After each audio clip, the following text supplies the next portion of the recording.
สบายดีสบายดีเด้อน้องเก๋ขอกับสบายดีทุกพี่น้องที่ไกลอยู่ไกลเนาะเพราะว่าสิเป็นคนไทยคนลาวหรือว่าคนต่างประเทศก็ขอต้อนรับเข้าสู่ช่องน้องเก๋สาวผู้ไทยชาแนลเด้อพี่มื้อนี้ก็คือน้องเก๋ก็เมื่ออยู่ห้องเนาะพี่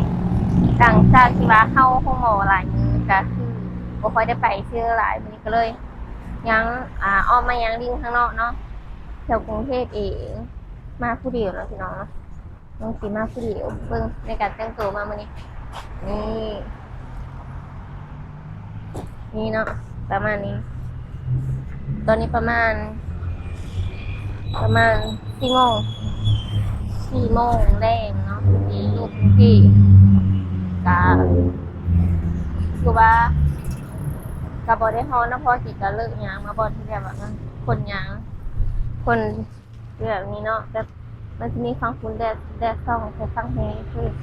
แดดบ่ได้ส่องเนาะก็คือมายางรินนี้แหละยางไปเรื่อยๆเนาะเลาะรินนี้แถวกรุงเทพอ๋อเพิ่นเขียนไว้อยู่นี่นะนี่เขียนว่าห้ามทิ้งขยะและปล่อยสุนัขแมวมาถ่ายนู่นบริเวณนี้เอาคนก็จำกัดไว้เท่านี้เนาะแต่เกี่ยวคิดว่าเดินทางในกรุงเทพนะพี่น้องอันนี้ก็คือโซนหลานนะเห็นเพิ่นมีแต่ยางแบบยางเอาเนาะเห็นแบบชาวต่างชาติที่นักท่องเที่ยวมาหลายๆคนก็คือยางเอาหลายกว่าเพราะว่าเพิ่นมาแต่ต่างประเทศเนาะ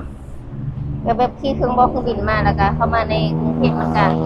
ก็ว่าสิยางไปสิเลิกก็สามารถฮอดจุดหมายเนาะบอกว่าสิเป็นคันเป็นที่ไกลๆนะอาจสินั่งรถไปแน่แต่ว่าก็ยังซุ่มเมืองมันจะดีนิดนึงพี่น้องงั้นบ่น้องกี่ก็ไว้ตรงนั้นแหละนี่อยู่ตรงปั๊มน้ำมันปั๊มนี้ก็คือว่าบ่ได้ติดเนาะรถก็คือว่าบ่ได้หลายพอพิลุกิโลบ่ฮู้ว่าอยู่บ่อนหรือว่าบ่อนที่เที่ยวพวกนี้ตอนนี้นะปั๊มน้ำมันแบบได้เล่นคิวเข้าบ่หรือว่าพอสำหรับในการเสริมรถแต่ละคันเพราะว่าอยู่ปั๊มบ่อนเก่งยังมันที่บ่ได้ติดเนาะรถบ่ได้ติดบ่ได้เล่นคิวเฮากันบ่ฮู้สถานการณ์ปกติระบบพี่ๆผู้ใดเบิ่งคลิปนี้ก็คอมเมนต์บ่ได้เด้อยังก็ได้ยังก็สบายเนาะ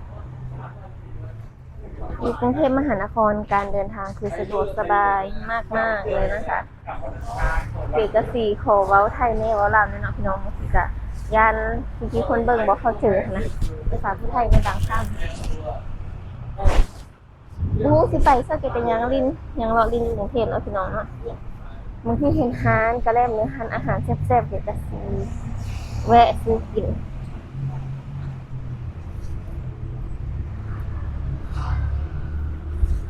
อันนี้กิโลอันนี้โอ้การเดินทางในกรุงเทพหลายแห่งเออยากบอกว่าสำหรับใครที่เดินทางกรุงเทพคืออยากจะบอกเต็มใจของเอว่าเดินทางสะดวกสบายมากไม่ว่าจะเป็นการเดินการเรียกรถการใช้ชีวิตอะไรต่างๆคือสะดวกสบายมากขอแค่เราหาเงินเก่งๆใช่ไหมคะเปล่ายังมาหอดนี่ก็เห็นตู้ไปรษณีย์ตู้ไปรษณีย์เนาะ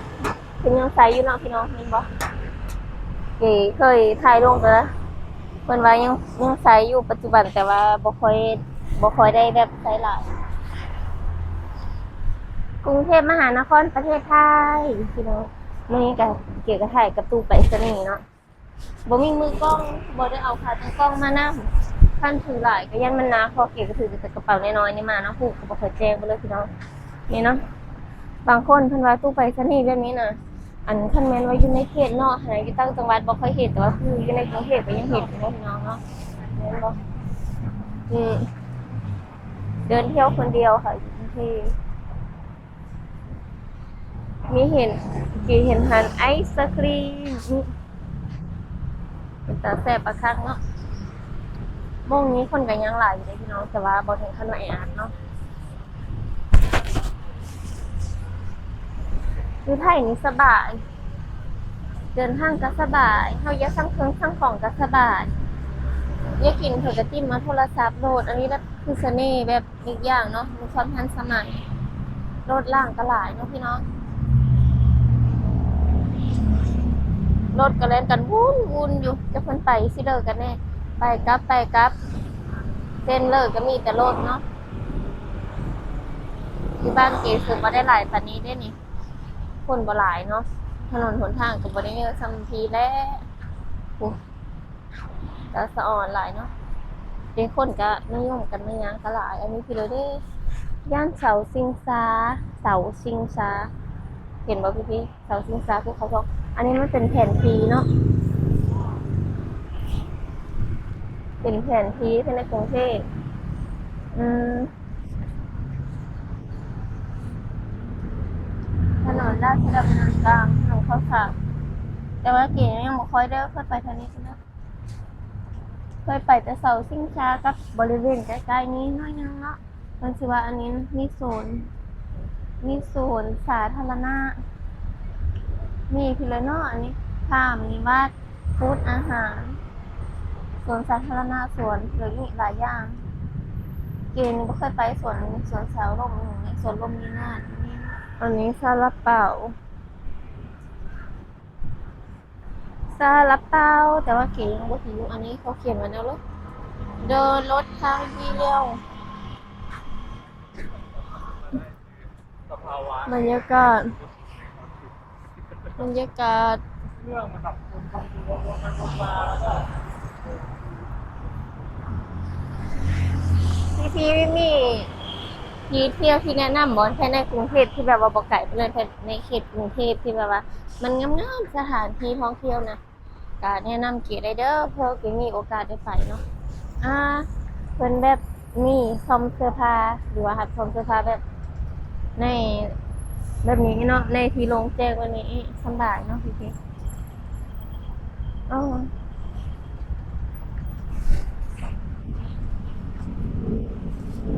ขอโทษนะคะ อันนี้คือรับซ่อมเสื้อผ้าใช่ไหมคะ ใช่จ้ะ มาทุกวันเหรอคะ มีทุกวันเหรอคะ วันจันทร์ไม่มี อ๋อน อกนั้นมีทุกวัน อ๋อค่ะ จ้า แล้วนานไหมคะ หรือว่าแล้วแต่ งานค่ะ อ๋อ ถ้างานตัดขาก็ได้วันเดียว อ๋อ ขาตัดขา อันนี้คือไม่มีแค่วันจันทร์ใช่ไหมคะ ใช่ค่ะ อ๋อ ขอบคุณค่ะ จ้า เผื่อบางทีอยู่ใกล้ๆแถวนี้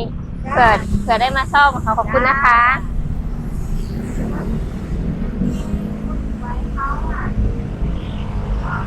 มันจะเอ็ดแบบนี้เนาะสบายเนาะพี่น้อง ร้านต้นนี้ก็กำลังสิเปิดโคโคนัทมะพร้าวน้ำหอม40 บาท ถ้าเฮาสิซื้อผัดงอฮิวหาบ้อนนั่งกินให้แน่พอน้ำปลาป่านี่เพิ่นว่างไว้แนวนี้เลยบอกพี่ๆด้วยว่าเพิ่นยังสิเอาลงฝั่งไว้ใต้ดินบ่เดี๋ยวเห็นหลายบ่อนแล้วน่าสิบ่ได้ฝั่งแล้วเนาะเพราะว่าเห็นท้อมันมุดลงไปดูมันก็มี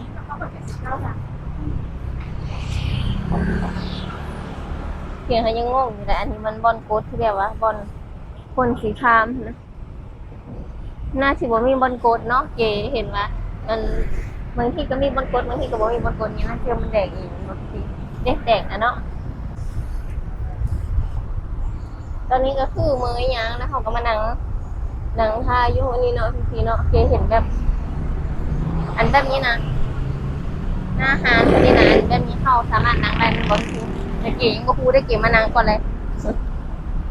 เนี่ยเบิ่งบรรยากาศรถล่างรูปกรุงเทพสัญจรจราจรเนาะเพิ่นแบบแน่ไปบ่เลิกเลยสิเห็นไฟแดงเลยแบบเป็นระบบระเบียบเนาะ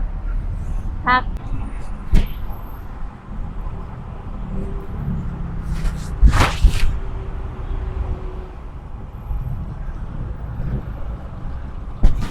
ยังไปยังมากทีก็เห็นร้านขายผ้าเนาะหลายส่วนมีแต่ผ้าทั้งนั้นหลายอยู่เลยรถเป็นยังแลนยังวิ่งแต่เจ้าตายแห้งอันนั้นนะทุกคนเนี่ยน้องเก๋ขอตัว